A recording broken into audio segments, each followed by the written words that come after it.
wabarakatuh. Selamat pagi semuanya. Selamat pagi semuanya. Sengaja saya nggak mau naik ke atas karena saya bukan manajemen. Yang berhak naik ke situ tuh manajemen. Kalau di sini sama siapa Agus? Saya kalau deket artis TikTok tuh ada gimana?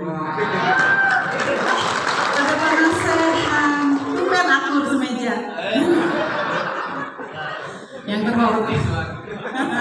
Yang terhormat Pak Angga Pambudi Aji, Pak Teddy Darussalam, Pak Jovandri, Pak Yoda, satu lagi, Pak Makmun, serta leader-leader top. Saya nggak tahu ya tingkatannya apa. Pokoknya selamat pagi dan salam sukses serta salam sehat selalu buat yang ada di ruangan ini.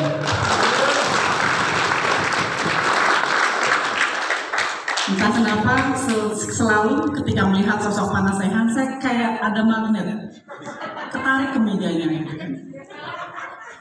Sehat Bapak? Udah nambah lagi?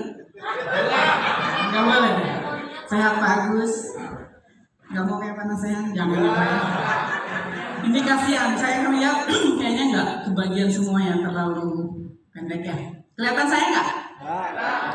Soalnya saya mau cerita, saya hari ini mau ngurangin ngebully Panasehan. Kenapa? Karena udah mau Ramadan. Saya ngerasa banyak dosa sama Bapak, saya mau ngapain berarti dulu ya Pak. Jadi gini, saya dapat telepon dari Pak Angga Pambudi Aji. Kurang lebih beberapa hari lalu, beliau mengatakan, Bu Ina bad news. Apalagi Pak? Ini harganya nggak bisa 350 satu dus. Kenapa? Barusan saya ditelepon sama supplier. Kenapa Pak? Saya nggak bisa jualan. Gimana kalau Milagrosnya saya jual konvensional Bu Ina? Saya bilang, kenapa nggak ditaikin aja harganya? Nanti leader saya keberatan. Saya bilang gini, saya minta nomornya telepon Pak Agus. Saya minta nomor telepon Bapak Pak. Buat apa Bu? Katanya ini nggak mau jualan. Loh, saya nggak bilang Pak Agus nggak mau jualan Bu. Cuma saya nggak enak sama leader saya karena baru kemarin kita umumkan harganya 350.000, tapi tiba-tiba sekarang jadi 400.000. Oh, bukan berarti leader Bapak nggak mau jualan kan? Ya. Kenapa saya sampaikan kronologis? Kalau bahasa hukumnya itu kronologis ya. Satu perkara, satu kejadian tidak akan terjadi suatu peristiwa jika tidak ada kronologis. Kemudian saya bilang, saya telepon sebelum saya telepon Pak Angga, saya telepon ketua saya, Pak Kami Sumantoro. Tahu yang kemarin di Bandung datang sama saya. Pak, bilang terus naik harga lagi. Oh ya udah, wajar kok. Itu aja respon beliau. Ya sudah, saya sampaikan ke Pak Angga. Pak, nggak apa-apa tuh. Bapaknya naik berapa? Sebetulnya jadi 400.000 Bu Ina satu dus. Terus kenapa? Berat Bu. Nah, saya jawab ke beliau cuma satu. Pak, yang naik harga di masa pandemi ini bukan cuma Milagros. Perusahaan sekelas Muskin, sekelas Oriflame, sekelas Jafra, sekelas Herbalife, sekelas Tupperware naik harga. Kenapa? Pandemi. Semuanya serba naik. Ya. Ditambah lagi sekarang ya semoga ya cepat berlalu, cepat hilang pandemi ini. Ekonomi sedang dalam perbaikan. Saya katakan lagi, perusahaan MLM seluruh dunia, bukan cuma di Indonesia, itu mengalami kenaikan harga. Kenapa? Saya naik aja ya, kasihan itu nggak kelihatan.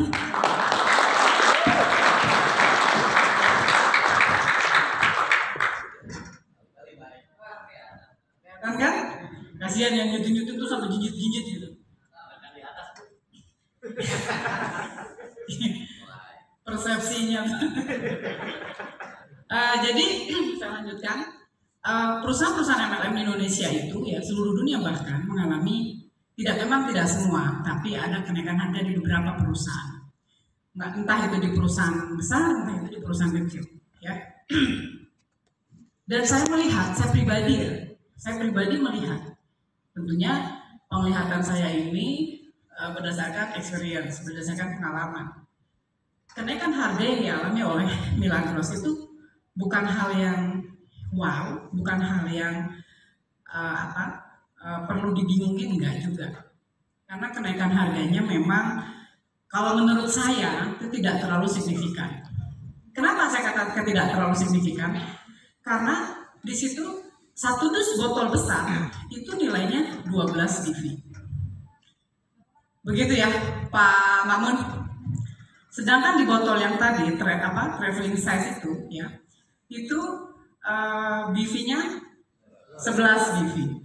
Ya, artinya ada perbedaan di situ. 350.000 dengan 400.000. Ditambah lagi tadi ada income yang tidak kelihatan, tapi akan dirasakan. Kenapa? Karena maintenance fee yang 10% resmi dihapuskan. Sudah tidak ada lagi. Tidak ada potongan lagi 10% dari komisi dan bonus yang Bapak Ibu terima. Ya. Dan itu sudah resmi terdaftar di Kementerian Perdagangan. Jadi kalau nanti misalnya dari manajemen masih ada potongan, yang punya nomor saya silakan WhatsApp saya. Nanti saya sunatin Pak Teddy sama Pak Mamun dan teman-teman. Nah, kemudian dicatat Pak Nasehan. Oh, nyatet. Pak Nasehan nulis. Silakan Pak, Bapak udah menunduk kalau saya tulis. Oh, nggak enak kan Pak? Kemudian saya katakan lagi begini. Saya sedikit mau cerita tentang kutu loncat. Artinya gini, kegalau manajemen sih nggak galau ya. Saya mau katakan takutnya nanti manajemen ada GR kalau saya ngomongin. Jadi saya ngomongnya ke arah saksi saja ya. Bersyukur Milagros punya manajemen yang sangat peduli dan sangat beriman. Kenapa saya katakan beriman? Karena perusahaan lokal yang mayoritas manajemennya muslim, saya hanya melihat di Milagros gitu ya. Saya mengenal pribadi Pak Angga Pambudi Aji, terutama beliau ya, karena yang sering ketemu saya beliau dan teman-temannya, walaupun hanya sekilas-sekilas gitu ya. Beliau seorang yang sangat santun, sangat soleh dan sangat sopan. Kenapa? Untung orangnya nggak ada, orangnya ada GR pasti. Kenapa? Apapun yang mau diperbuat, apapun yang mau dilakukan untuk mitranya, untuk leadernya selalu konsultasi ke kami. Selalu konsultasi ke Apri, bukan ke saya ya, tapi ke Apri. Bu izin menghadap. Dan memang di sela-sela waktu saya yang susah, kalau sudah ketemu beliau, ya bisa 8 jam seharian. Beliau membawa masalah, kami berusaha menyelesaikan masalah dalam 1 hari itu juga. Apapun yang beliau berikan, yang beliau sampaikan semuanya melalui konsultasi dengan Apri. Ya. Jadi kalau saya bilang begini ke Pak Angga, langsung ngomongin aja Pak, kenapa harus ngumpulin leader? Nggak bisa Bu, saya harus diskusi dulu dengan, kemarin berapa orang? 5 orang ya yang leader besarnya, 5 orang. Di mana? Di Puncak. Boleh temuin Pak, silakan. Iya. Dalam hati kecil saya berpikir begini. Sorry ya, ini saya bicara berdasarkan pengalaman yang selama ini saya lakukan. Kok segitu sopannya sampai harus mengumpulkan top leadernya, soal bicara akan begini. Dan hal itu jarang dilakukan oleh perusahaan yang lain itu jarang. Betapa sampainya beliau ketika selalu laporan, saya harus ketemu lagi. Oke, sudah ketemu. Sudah disampaikan Pak, sudah. Akhirnya terjadilah pertemuan di Bandung. Kemudian mau naik lagi jadi 400.000, ada pertemuan lagi. Saya bilang Bapak nggak capek bolak-balik meeting. Tapi saya harus permisi. Itulah, di situ saya melihat sosok beliau yang luar biasa. Artinya begini, leader itu sudah dianggap seperti keluarganya. Ya, artinya apapun yang mau diambil keputusan oleh manajemen itu selalu didiskusikan. Saya berani jamin tidak semua perusahaan seperti itu. Saya berani jamin. Ya, kenapa? Karena memang perusahaan itu kasarnya begini. Ini kasarnya gue yang ngerasa ngasih income, gue yang ngerasa ngasih penghasilan, gue yang bayar komisi, gue yang bayar bonus. Manajemen seperti itu adalah manajemen stupid. Panasnya tahu stupid nggak? Kalau stupid, namanya 1-2. Itu stupid Pak.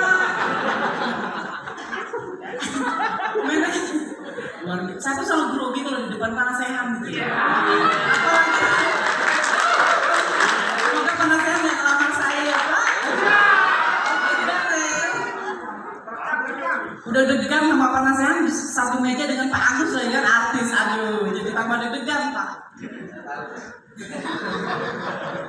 Saya tahu Pak, Bapak bodoh, nggak tahu saya. Mana duit dari Ibu? Nanti pegang dada saya kan? Oke, saya lanjutkan. Jadi, saya selalu bercanda dengan panas saya. Karena kalau nggak dibercandain, panasnya nggak mau datang. Jadi saya katakan manajemen stupid itu adalah manajemen yang arogan, manajemen yang sombong, manajemen yang apa sih ibaratnya yang merasa ini semuanya karena gue. Ini semuanya kalau nggak ada gue lo nggak ada apa-apanya. Tapi saya melihat, saya melihat secara pribadi ya, di Milagro sudah seperti itu. Apapun bisa nggak sih tepuk tangan saya ngeblank itu tepuk tangan dalam hati aja. Oh gitu. Kata panasnya tepuk tangannya nggak boleh bunyi jadi gini. Awas ya Pak kalau bunyi. Sama hal itu tidak apa jalannya ada beberapa perusahaan lainnya. Cuma memang saya melihat manajemen Milagro ini luar biasa sekali, luar biasa. Kalau saya bilang manajemen beriman kalau versi saya ya. Selalu melakukan apa-apa didiskusikan dulu. Terus hasil diskusi dilaporkan lagi saya. Gimana Pak? Bu, katanya mereka berat menyampaikan hal itu kepada downline-downline-nya. Kenapa berat? Mereka tidak ingin melukai, tidak ingin memberatkan downline-downline-nya. Itu menurut saya luar biasa sekali, gitu ya. Nah, ketika kita melihat kita melihat manajemen Milagros, kita melihat lagi manajemen perusahaan yang lain, ya. Kenapa saya selalu bandingkan di perusahaan-perusahaan lain ya? Saya sih berharap semoga Milagros akan seperti ini selamanya, ya. Artinya akan selalu menjadi manajemen yang beriman, amin. Selalu menjadi manajemen yang menghormati, menghargai, dan mau diskusi dengan para top leadernya. Amin. Kemudian kita bandingkan dengan perusahaan yang tadi saya bilang yang memegang manajemen studi. Mereka berpikir, ya kalau lo mau jualan jadi leader gua, kalau enggak ya udah tinggalin aja. Ada banyak perusahaan manajemen yang banyak sekali. Bahkan ada juga beberapa klien saya seperti itu, banyak sekali. Tapi di Milagros tidak seperti itu. Saya bilang begini, secara global, secara garis besar, dimanapun di seluruh dunia ini, ya, leader itu ketika dia ada masalah dengan manajemen gampang, tinggalin manajemennya, pindah bedol desa, bawa jaringannya ke perusahaan lain. Tapi perusahaan ketika dia bermasalah, dia akan ditutup selamanya oleh Kementerian Perdagangan. Akan setup baru perusahaan baru, akan bikin perusahaan baru. Kan gampang bikin perusahaan baru. Siapa bilang? Bikinnya gampang, tapi mempertahankannya sampai bisa lebih dari 5 tahun itu hal yang sangat-sangat luar biasa. Bu Ina so tahu. Saya nggak bilang so tahu. Saya sudah ratusan perusahaan yang saya set up dari awal, dan bagaimana mempertahankannya dan bagaimana melihat perusahaan itu hancur, itu udah makanan sehari-hari saya. Amin. Ya, jadi saya tegaskan sekali lagi, bersyukur kita ya berada Bapak Ibu di bawah naungan manajemen beriman ini, ya. Artinya yang menghargai saran, yang menghargai masukan, yang sangat peduli dengan pendapat dari mitranya. Perusahaan lain itu jarang sekali hal seperti itu. Saya bilang tidak semua, ya. Apalagi perusahaan-perusahaan money game di luar sana. Lu mau join ke gue 1 juta, lu join nggak punya duit ya udah. Ada lagi yang lebih parah. Kalau lu nggak punya duit bukan berarti kelas lu bukan di perusahaan gue. Lu cari perusahaan yang di mana? Ada yang begitu banyak. Ya, perusahaan-perusahaan money game itu rata-rata otaknya terbalik semuanya. Ya, mereka menganggap itu bahwa ya lo gue kasih duit, bapak minta saya jual 100 juta, 3 bulan bapak akan dapat uang 300 juta. Karena merasa perusahaan yang menafkahi. Ya. Tapi di daerah saya tidak seperti itu. Sebagus apapun produk perusahaan, tanpa mitra yang solid, tanpa mitra yang bertanggung jawab, nggak akan laku itu produk. Ya. Begitupun sebaliknya. Jaringan kuat apapun, jaringan hebat apapun, ya, sepintar apapun seorang top leader, tanpa didukung oleh manajemen yang kuat, tanpa didukung oleh manajemen yang beriman, nggak akan pernah jadi sukses. Kenapa nih? Dibilangin jangan tepuk. Kenapa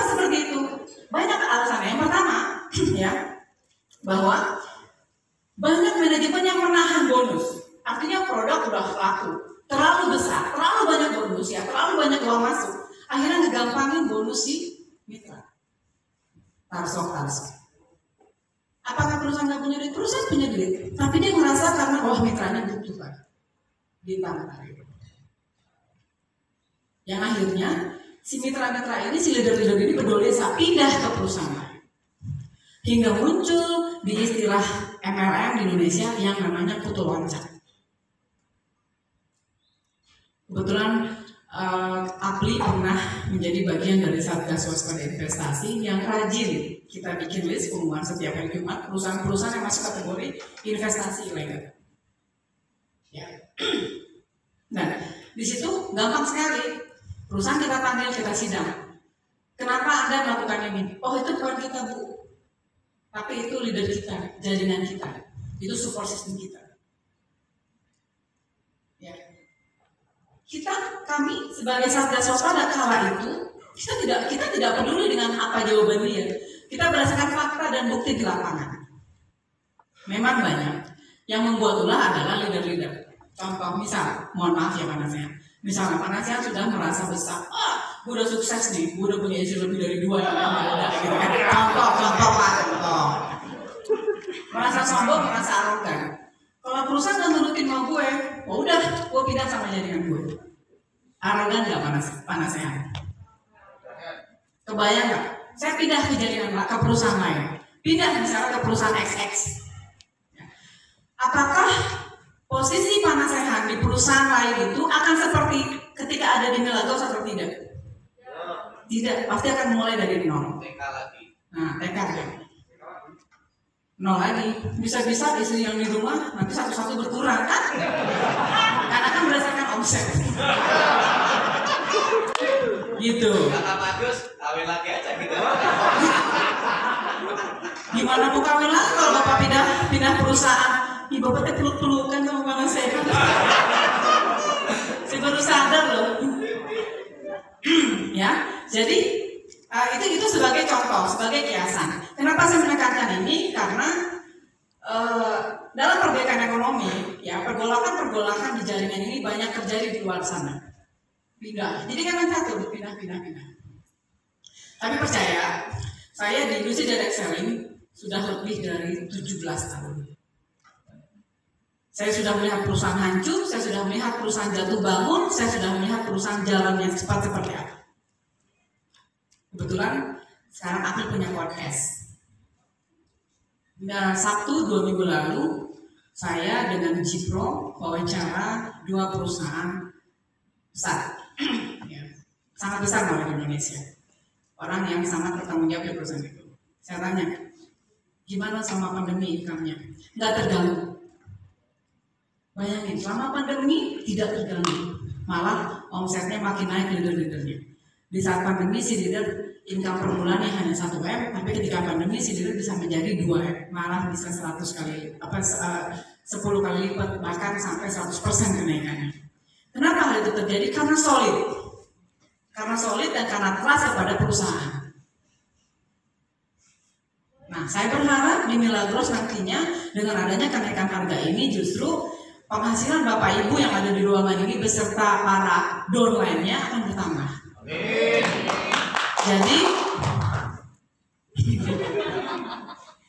Jadi jangan melihat wah harganya naiknya tinggi sekali, jangan melihat ke sana. Ya, kita melihat benefit apa.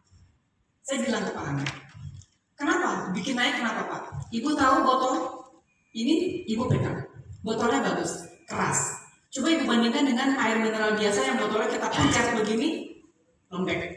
Saya nggak mau sebut merek di sini. Ya. Saya bilang begini, Bapak Anda bisa nggak? Harga tetap sama aja, botolnya kualitasnya diganti yang lebih lembek. Bu, nggak mungkin saya melakukan hal itu. Kenapa? Karena kualitas airnya akan berbeda. Tuh. Dari manajemen tidak hanya memikirkan keuntungan, tapi kualitas dari produk itu tuh difikirkan. Karena ketika saya tanya, Bapak bisa nggak bikin botol yang kualitasnya diturunin nih dengan yang sekarang? Bisa Bu? Kenapa nggak jual seperti itu biar harganya sama, biar leader nggak komplain? Nggak mungkin Bu. Kenapa nggak mungkin? Karena kualitas airnya akan berbeda. Ya. Jadi kembali saya melihat manajemen Milagros di sini, ya. Mereka tidak hanya memikirkan direct keuntungan. Tapi mereka tetap memberikan perasaan Bapak Ibu di sini, tapi juga tetap menjaga kualitas produk. Itu luar biasa sekali, ya. Bisa saja Pak Angga mengganti botol yang lebih lunak, tapi kualitasnya berbeda. Apa Bapak Ibu mau tetap mau menjual Milagros dengan kualitas berubah, tapi harga sama? Mau nggak? Panasnya mau nggak?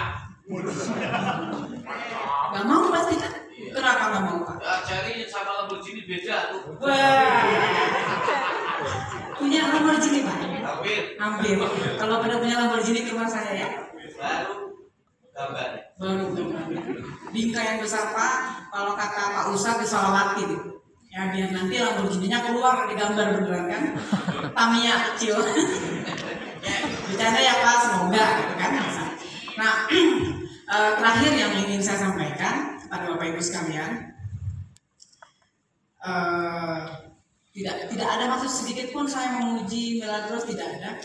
Tapi memang produknya sangat bagus. Kenapa saya sampai diledekin sama manajemen Ibu kayak BA-nya Milagros? Tidak, jujur saya sangat mencintai Milagros. Kenapa? Karena saya bermasalah dengan, saya punya breast cancer ya, dan sebelah kiri sudah diangkat. Dan alhamdulillah yang kanan sebenarnya ada juga, tapi sampai sekarang saya tidak melakukan operasi apapun. Bahkan yang kiri setelah diangkat saya tidak melakukan kemo apapun, semuanya berkat Milagros. Jadi apapun yang terjadi keputusan dari manajemen, percayalah saya bilang. Bukan kalau percaya ya kita percaya, tapi percayalah, saya mengharap, percayalah keputusan apapun yang dilakukan oleh manajemen Milagros itu, yang semuanya sudah berdasarkan konsultasi dengan kami. Kami di sini saya berdiri tidak sebagai Ina Rahman, tapi di sini saya berdiri sebagai APLI, ya, artinya perusahaan Bapak Ibu ya, manajemen yang tempat Bapak Ibu bernaung saat ini. Itu saya lagi tegaskan luar biasa bagusnya, luar biasa sangat menghargai para top leadernya. Jadi teruslah berkarya, makin maju, perbanyak bonus, insya Allah ya, kalau sehat bisa nambah rezekinya, cukup jangan nambah isinya ya. Itu aja yang saya sampaikan hari ini, kurang lebihnya mohon maaf. Assalamualaikum warahmatullahi wabarakatuh.